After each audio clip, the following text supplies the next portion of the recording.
언약을 깨뜨린 이스라엘 백성들, 송아지 우상을 만들어서 그것을 자기들을 애굽에서 인도하여낸 신이라고 절하며 춤추면서 우상을 숭배한 이스라엘 백성들에게 이제 여기 시내산 앞을 떠나서 아브라함과 이삭과 야곱에게 맹세한 땅으로 올라가라 말씀하셨습니다.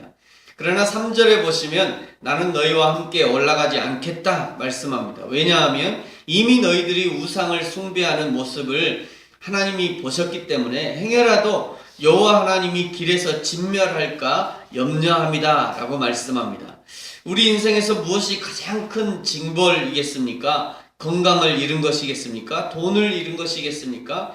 사랑하는 사람을 잃은 것이겠습니까? 아니요. 그 어떤 것보다 큰 징벌은 여호와 하나님이 우리를 떠나신 것입니다.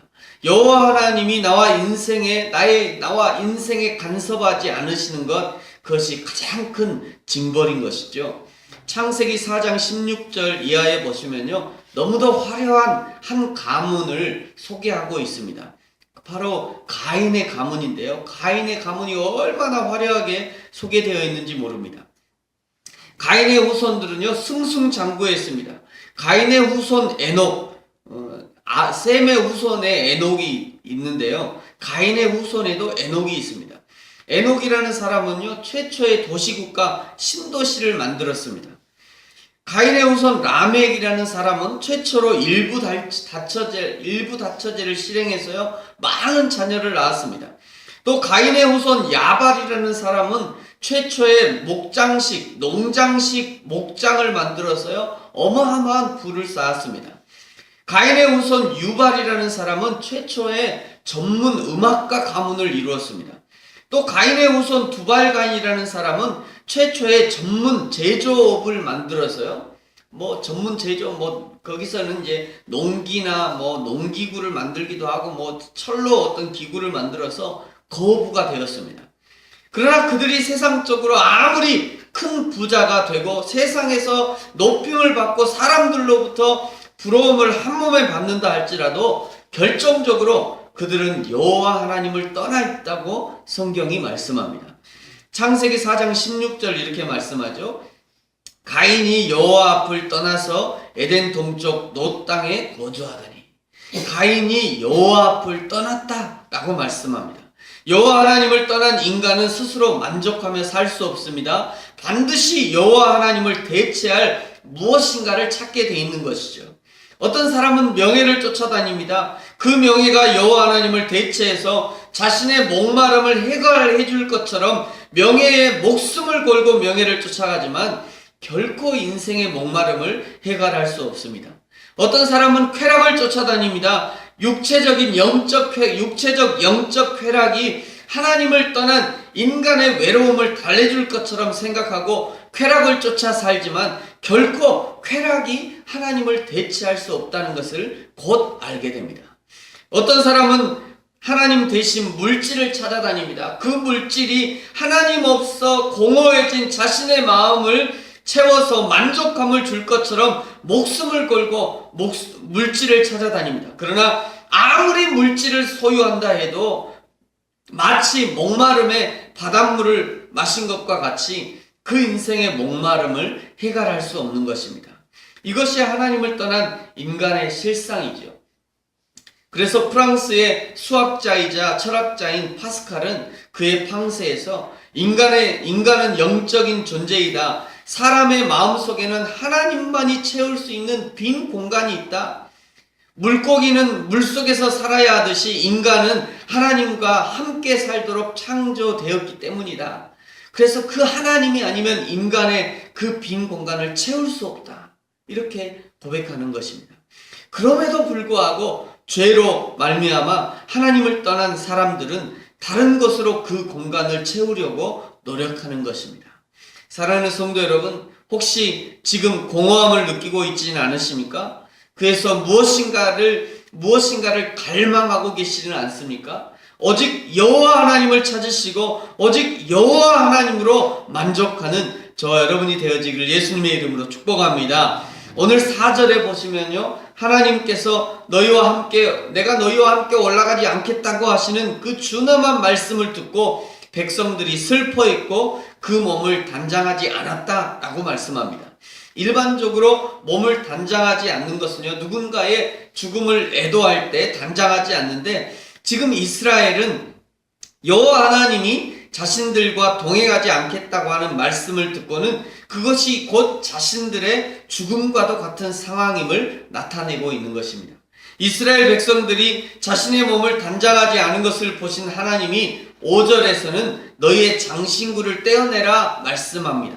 정말로 여호와 하나님이 함께 올라가지 않는 것이 정말로 슬픈 일로 생각되어진다면 너희의 장신구를 떼어내라 말씀하는 것입니다.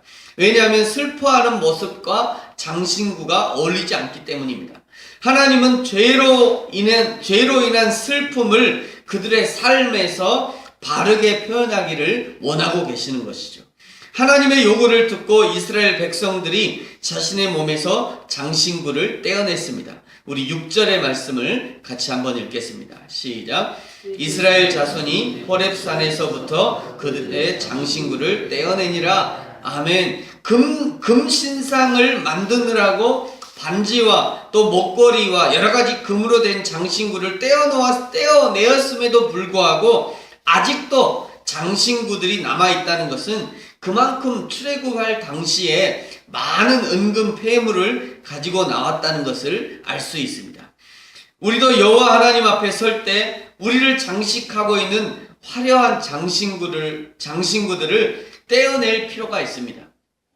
우리를 치장하는 것들이 무엇이 있습니까? 혹시나 여러 가지 박사학위로 우리를 치장하고 있지 않습니까? 저는 개인적으로 참 이렇게 싫어하는 것 중에 하나가 어느 교회에 가보면요, 주보에 가보면 주보에 이제 보통 주보에 목사님의 이름이 이렇게 담임 목사 누구누구 이렇게 써져 있는데 어떤 교회를 보면 문학 박사 누구누구 이렇게 써져 있는 주보가 있어요. 저는 굉장히 아주 알레르기 반응이 있습니다. 그런 것들에 대해서. 문학 박사 누구누구, 철학 박사 누구누구. 왜 주보에다가 그렇게 쓰는지 모르겠다. 이해가 안 돼요. 그런 부분을. 본인이 그 교회 목사로 있으면 목사로서 거기다 이렇게 기록을 해야지. 거기다 왜 거기다 철학 박사, 문학 박사를 쓰는지 모르겠어요. 여러분, 우리도요, 이런 것들로 기본적으로 인간의 마음속에 이 장식하고 싶은 마음들이 있는 거죠. 그러나 하나님은 그것을 떼어내라라고 말씀하는 것입니다. 또는 직분으로 우리를 치장할 수 있습니다. 여러 가지 경력으로 우리를 치장할 수 있습니다. 그러나 여호와 하나님 앞에서 그 어떤 것도 우리를 치장할 수 없는 것이죠. 그저 하나님 앞에서 벌거벗은 모습으로 서야 되는 것입니다. 여호와 하나님의 긍휼히 여기심이 아니면 우리는 아무것도 아니라는 것을 나타내야 되는 것이죠. 이제 7절부터 11절까지는요, 회막이라는 형태로 함께 하시는 하나님을 나타내고 있습니다. 지금까지 하나님은 이스라엘 백성의 진중앙에서 구름 기둥과 불 기둥으로 함께 하셨습니다. 구름 기둥이나 불 기둥이 움직이면 이스라엘 백성들도 함께 움직였던 것입니다. 그러나 송아지 우상 사건 이후에는 여호와 하나님이 이스라엘 백성을 떠나시겠다고 선언하시자 모세가 이스라엘 진 밖에 회막을 설치합니다. 그리고 그 회막이 모세와 여호와 하나님이 만나는 장소가 되었습니다. 그 회막에서 여호와 하나님이 마치 사람이 친구를 대하듯이 모세를 만났다라고 기록하고 있습니다. 우리 11절 말씀을 같이 한번 읽겠습니다. 시작. 사람이 자기의 친구와 이야기함 같이 여호와께서는 모세와 대면하여 말씀하시며 모세는 진으로 돌아오나 눈의 아들 젊은 수종자 여호수아는 회막을 떠나지 아니하니라. 아멘. 사랑하는 성도 여러분, 모세를 친구와 같이 만나주셨던 하나님을 저와 여러분도 만나고 계십니까? 하나님을 늘 만나고 싶어 하는데 혹시 우리가 너무 바빠서 하나님을 만나주지 못하고 있지는 않으십니까? 하나님은 날마다 우리를 만나시려고, 우리를 축복하시려고 준비하시고 우리를 기다리시는데 정작 우리가 하나님 만나기 위한 시간을 내지 못하고 있지는 않으십니까? 여러분, 우리의 삶을 돌아보시기 바랍니다. 이제 말씀을 마치겠습니다. 하나님은 지금도 우리를 만나기 원하시고 친구가 되어주시며 저와 여러분의 삶을 인도하고 계십니다. 날마다 그 하나님을 만나고 하나님의 말씀을 듣고 모세가 하나님을 대면하였던 것처럼 저와 여러분도 우리 하나님을 기쁨으로 만나고 대면하게 되기를 예수님의 이름으로 축복합니다. 같이 한번 기도하겠습니다.